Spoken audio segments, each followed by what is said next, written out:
ஏதாவது சிம்பிளா கொஞ்ச நேரத்துல அதே சமயம் நல்ல டேஸ்டா செஞ்சு சாப்பிடணும்னு ஆசையா இருந்தா இந்த ரெசிபி ட்ரை பண்ணி பாருங்க. இதுக்கு உங்களுக்கு காய்கறி கூட வேணும்ட்டு அவசியம் கிடையாது. இதுக்கு ஒரு டீஸ்பூன் எண்ணெயை காய வச்சு கடுகு உளுத்தம் பருப்பு, கொஞ்சமா எள்ளு, கொஞ்சம் சீரகம், கடலைப்பருப்பு, ஒரு காஞ்ச மிளகாய், ஒரு ஆறுக்கு கருவேப்பிலை சேர்த்து இது கூட ஒரு வெங்காயத்தை பொடியா நறுக்கி சேர்த்துக்கோங்க. நல்லா வதக்கிக்கோங்க.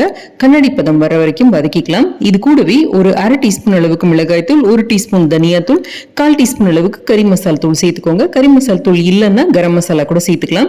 இதுல 1-2 இடிச்ச சோம்பு ஒரு 1/4 டீஸ்பூன் அளவுக்கு சேர்த்துக்கோங்க. இது ஒரு நல்ல ஃபிளேவர் கொடுக்கும். ஒரு 2 கப் சாதத்தை வடிச்சு இந்த மாதிரி நல்லா ஆற வச்சுக்கோங்க. உங்ககிட்ட முந்தின நாள் சாதம் இருந்ததுன்னா அதை கூட சேர்த்து செய்யலாம். நீங்க இதோட இப்ப கலந்துட்டு நல்ல ஒரு பெரட்டி இதுல உங்களுக்கு பிடிக்கும் அப்படின்னா வறுத்த வேர்க்கடலையே சேர்த்துக்கலாம். இதை கலந்து விட்டுட்டு தேவையான அளவு உப்பும் போட்டுட்டு பொடிய நறுக்கின கொத்தமல்லியை மேல அழகா தூவிட்டு பரிமாறினீங்கன்னா அவ்வளவு அட்டகாசமா இருக்குங்க. ட்ரை பண்ணி பாருங்க. இது நிறைய பேருக்கு தெரிஞ்சிருக்கும். வீட்டுல நிறைய செய்யறது தான் வெங்காய சாதம். அவ்வளவு நல்லா இருக்கும். ட்ரை பண்ணி பார்த்து எப்படி இருந்ததுன்னு சொல்லுங்க.